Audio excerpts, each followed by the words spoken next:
Oi, pessoal, tudo bem? Eu sou a Isabelle Abreu, sou estudante de mestrado no programa de pós-graduação em Agronomia e Fitotecnia, e como meu colega Rafael Santiago explicou na primeira parte dessa sequência, eu vou dar continuidade à apresentação sobre fisiologia do estresse hídrico em vegetais superiores. Então, vamos lá.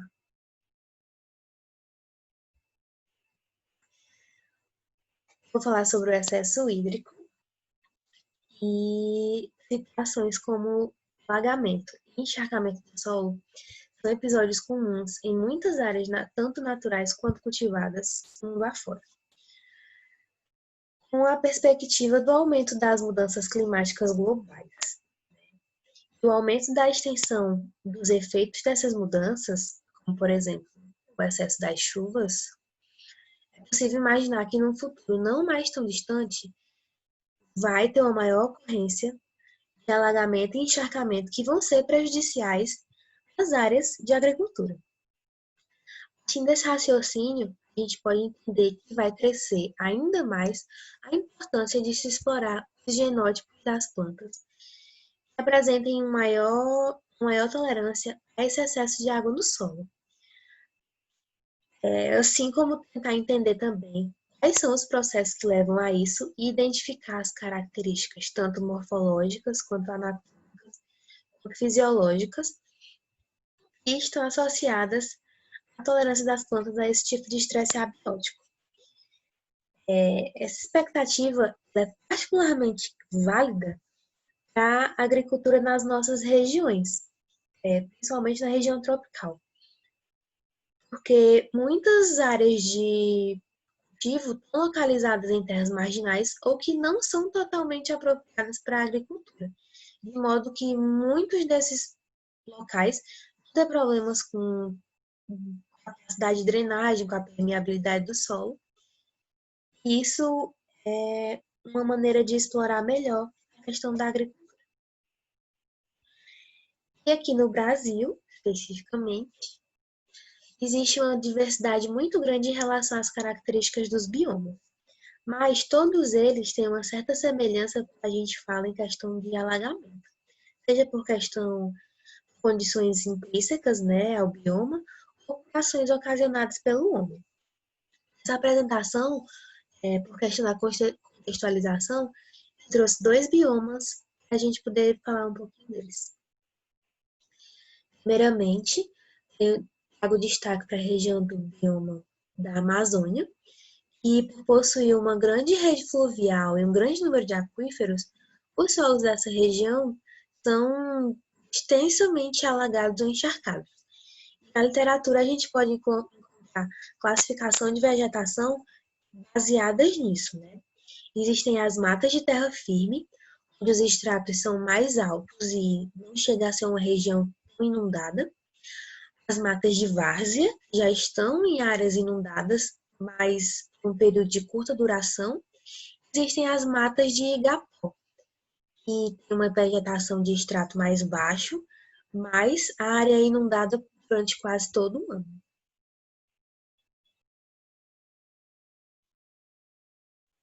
E também temos a região do Pantanal, que tem uma pequena extensão de área com relação aos outros biomas, né, uma extensão territorial pequena, de aproximadamente 2% do território brasileiro, mas um bioma, dentro desse assunto, ele é muito importante porque tem uma das maiores planícies alagadas do planeta. Também tem uma grande quantidade de áreas que é almejada pela agricultura, né? E diante dessa contextualização, eu trago uma questão sobre como as espécies vegetais que compõem essas regiões de alagamento vão responder aos estresses. Eu inicio esse tópico da apresentação com a afirmação de que qualquer condição de estresse, seja ele mais leve ou mais severo, vai comprometer a homeostase funcional, que é o equilíbrio funcional da planta, tanto nos seus sistemas, nos órgãos e nas células. E uma planta que está exposta a uma condição de estresse vai privilegiar a sua sobrevivência em detrimento da produtividade. Não é isso que a gente quer. E assim,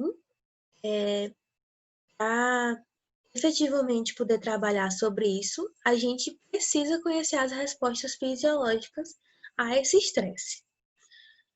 Uma condição de alagamento, que na maioria das vezes acontece de maneira muito rápida,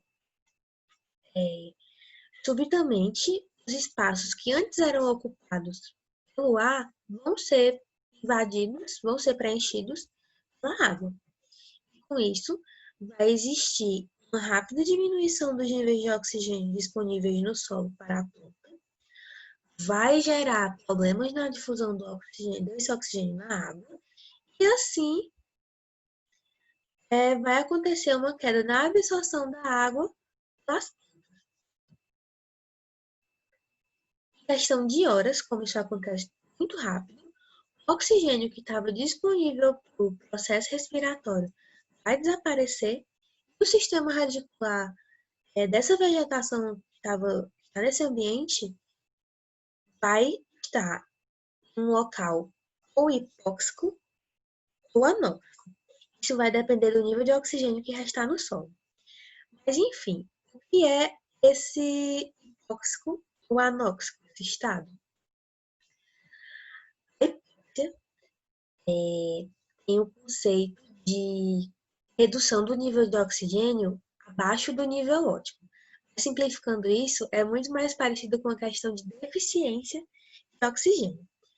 É a forma mais comum de estresse nesses solos sob alagamento e pode acontecer em situações de curta duração, quando as raízes vão estar submersas e a parte aérea ainda vai estar em contato com o ar. Também pode acontecer em solos com encharcamento de longa duração, as raízes que ficam próximas à superfície da água. Já em situações de longa duração de alagamento, né, existe a completa falta de oxigênio, que é a anóxia. Vai acontecer nos solos que ficam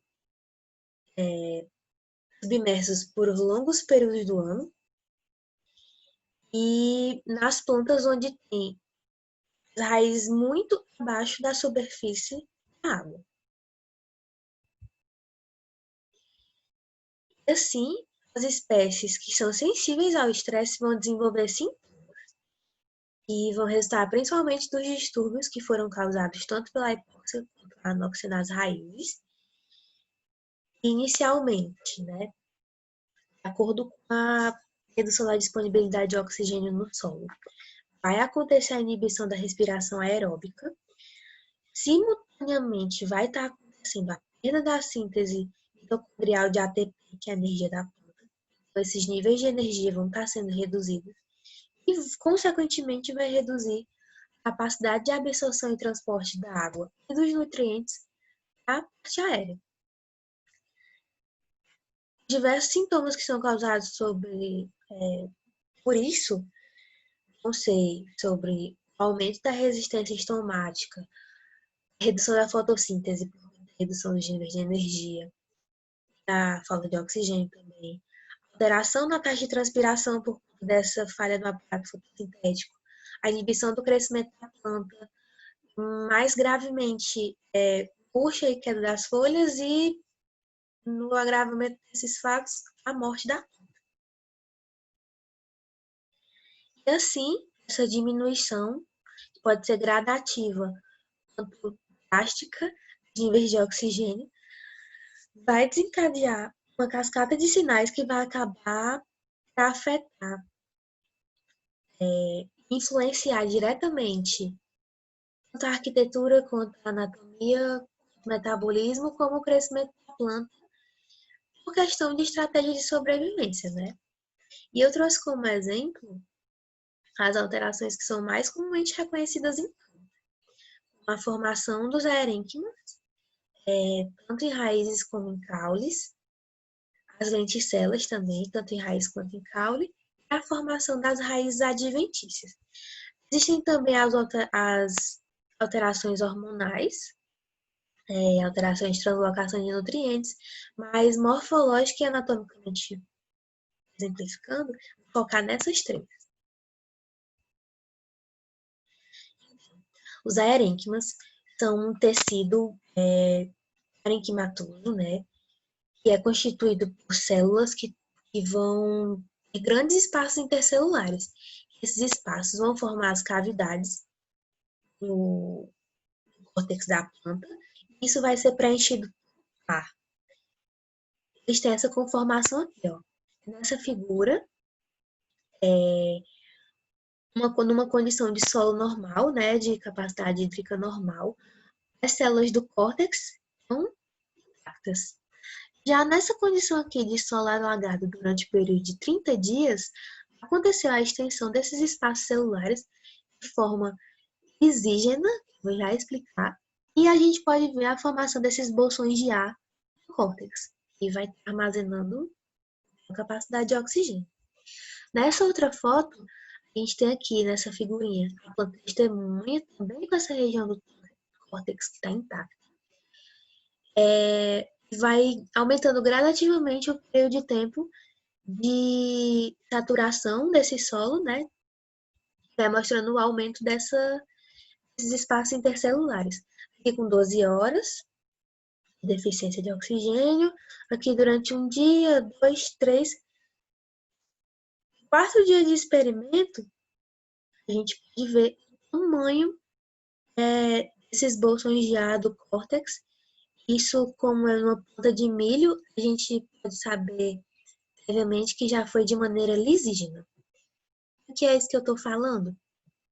São sobre os mecanismos de formação desses aerênquimas, que pode acontecer da forma de mecanismo exógeno, e vai acontecer através da conexão das células do parênquima, né, que vai formar uma coluna contínua, que vai tanto armazenar quanto transportar o oxigênio, e de forma exígena, que é quando esses bolsões são formados pela morte das células do córtex, ou seja, esses espaços aqui são células que morreram para dar espaço para armazenamento e transporte desse oxigênio. Na literatura é muito visto estudos sobre isso, dessa formação lisígena, em milho.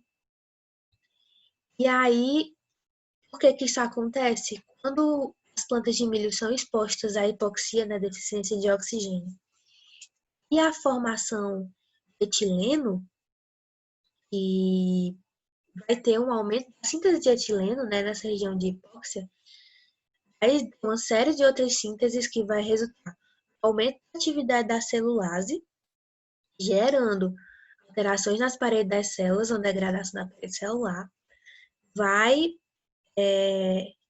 induzir a morte dessas células e formar o aerênquima exígeno.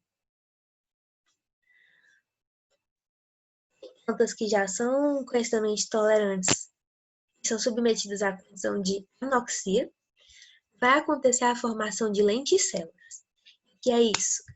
São estruturas que têm pequenos pontos de ruptura no tecido do caule, né, no tecido suberoso aqui, vai aparecer na formação dos orifícios.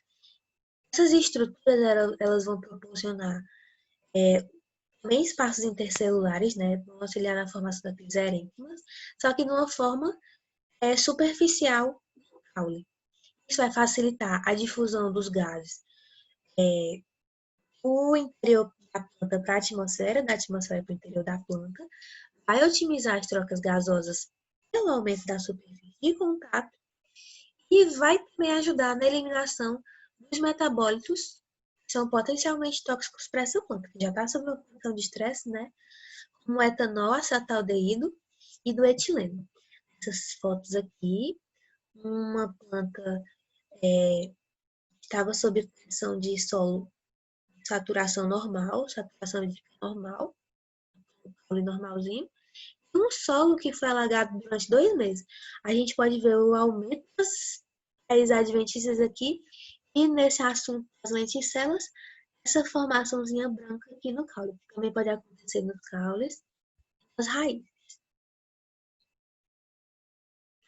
E com relação às raízes adventícias, elas não são formadas a partir da região da radícula, e sim da porção caulinar, e elas são mais porosas que as raízes principais. Por quê?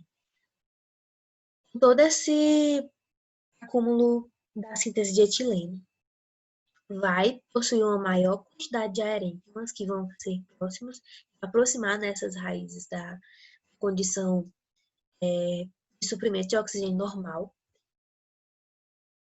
e elas vão acontecer de forma ou exógena, saindo das células epidérmicas, do parênquima cortical, né? Ou então das gemas de formação das raízes, de forma endógena. Exógena, né? De forma endógena, como a formação a partir do floema, do câmbio e da medula. E o surgimento dessas estruturas é o que vai facilitar a difusão dos gases, né? Próximo à superfície, e vai facilitar, contribuir para a absorção de água e de nutrientes pela planta. E com a deficiência de oxigênio, vai acontecer a morte de parte do sistema que fazia parte do sistema da radícula principal.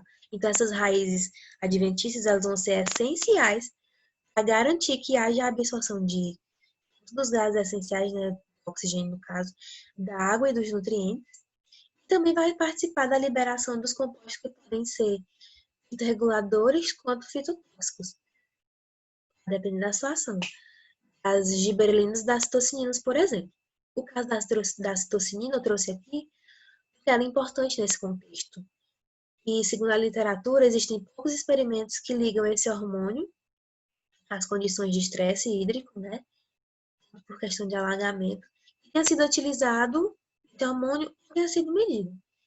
Mas na literatura traz que, hipoteticamente, a morte das raízes vai causar um desequilíbrio hormonal. Entre as concentrações tanto de auxina quanto de citocina na planta sob alagamento. Porque as condições de estresse, especificamente nas condições de estresse, vai acontecer a redução da produção de citocinina, que é responsável pela senescência da planta, né? Então, depois de toda essa explicação sobre as alterações que a planta pode sofrer, a lidar as condições, a situação do estresse, nós entendemos melhor sobre a evolução dos mecanismos de sobrevivência. Essa evolução pode acontecer tanto através da aclimatação, que vai acontecer como uma melhora da resposta da planta. Melhora da resposta, né? Dessa resposta é a exposição frequente a esse estresse, vai acontecer uma modificação dessa planta, mas que não vai acontecer de maneira que altere as suas próximas gerações, tanto quanto referente à adaptação, que vai ser uma mudança mais nas características genéticas dessa população, né, que enfrentou esse estresse, e que essas características esses mecanismos de adaptação vão sendo integrados ao longo das gerações dessa população com a pressão ambiental.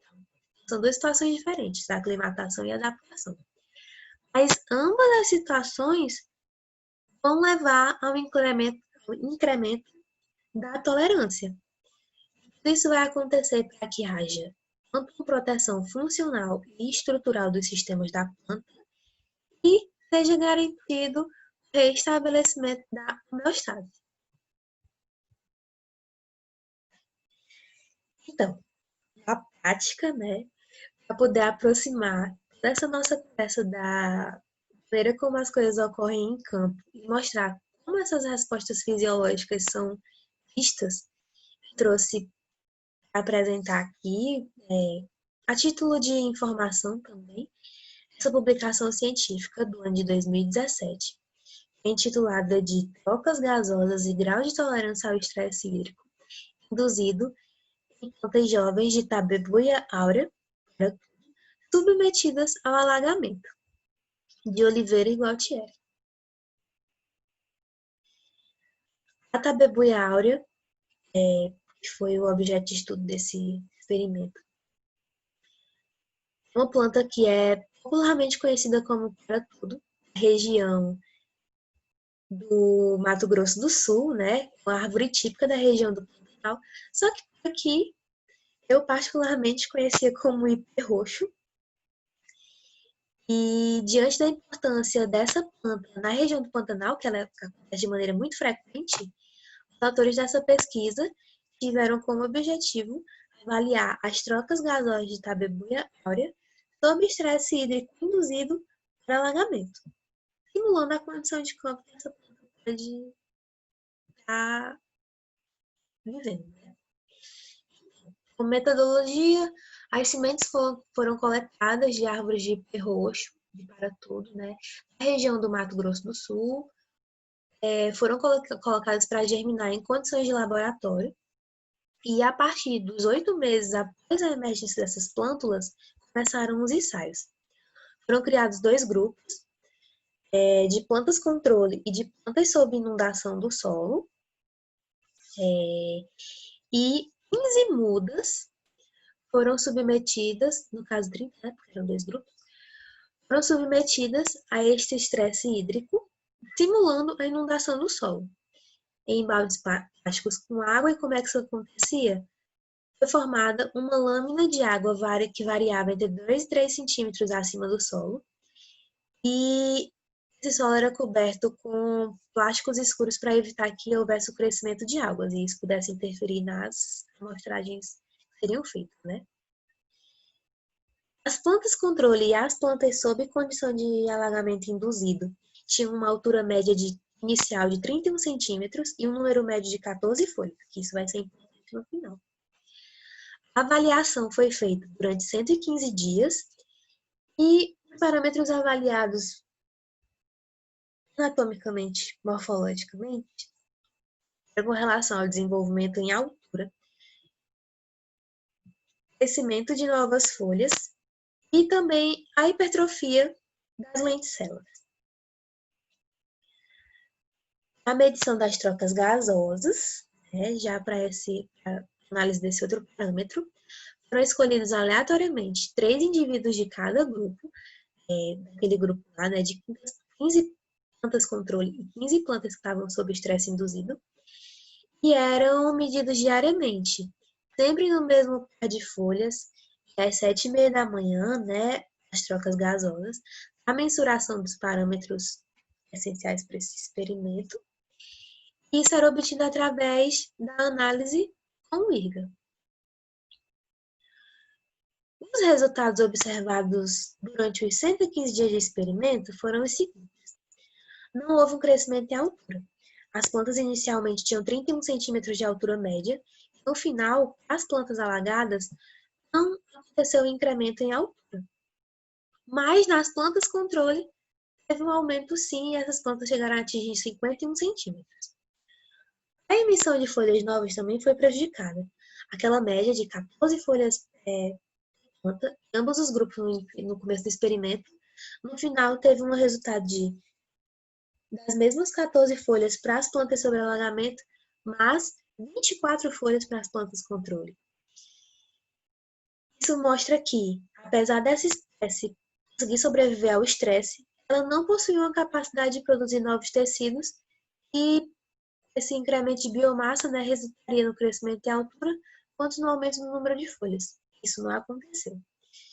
Isso pode afetar, em caso de agravamento, a condutância hidráulica desses tecidos, né, alterando a resistência ao fluxo de água, além de diminuir a produção das aquapolinas, morfologicamente falando. Com relação ao potencial hídrico foliar, durante todo o período de estudo, não foi afetado fortemente pelo alagamento induzido, né? E a análise estatística também identificou que não ocorreram diferenças significativas entre o tratamento do estresse e o tratamento controle. Como a gente pode ver aqui no gráfico, variou de menos 0,4 a menos 0,6. Com relação à fotossíntese líquida, as plantas controle e as plantas sob inundação, isso aqui é interessante, tiveram comportamento similar até o 7º dia, com variação de 2 micromol, mais ou menos. 6,8 a 8 um pouquinho. E a partir do 8º dia até mais ou menos o 34º dia, aqui, nessa região, as plantas que permaneceram sob estresse apresentaram oscilação bem maior, de 0,5 até 6,4, essa faixa aqui do 8º ao 34º dia, indicando, a partir daqui, né, que esses ambientes produziram respostas diferentes nas plantas testadas. A partir do 109º dia, depois da retirada das plantas do estresse, os valores das taxas começaram a aumentar, tanto nas plantas sob estresse e na condição de controle. Só após 8 dias após essa retirada do estresse, os valores começaram a voltar aos valores que foram obtidos inicialmente. E isso comprovou que essa espécie tem uma recuperação que é rápida, considerada rápida para esse parâmetro. Existiu um questionamento sobre a redução da condutância estomática com relação à redução da taxa fotossintética, porque o estresse por inundação pode afetar diretamente o aparato fotossintético, independentemente da condutância. Só que isso, segundo a bibliografia, pode estar ligado, essa diminuição da fotossíntese pode estar ligada a uma redução da atividade e da regeneração da rubisco, tanto ligado também à inibição da fotossíntese por causa do acúmulo de amido nas reservas durante esse estresse. Mas existem também outros fatores ligados, só que os autores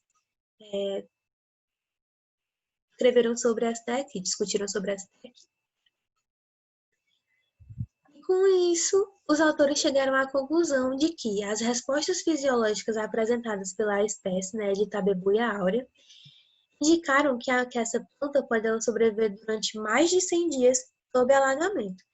Porém, vai acontecer uma redução das taxas fotossintéticas, da condutância estomática e da transpiração, confirmando a teoria de que a formação dos mecanismos de adaptação que essa planta vai formar, vai conseguir elevar a capacidade dessa planta na tolerância ao estresse, né?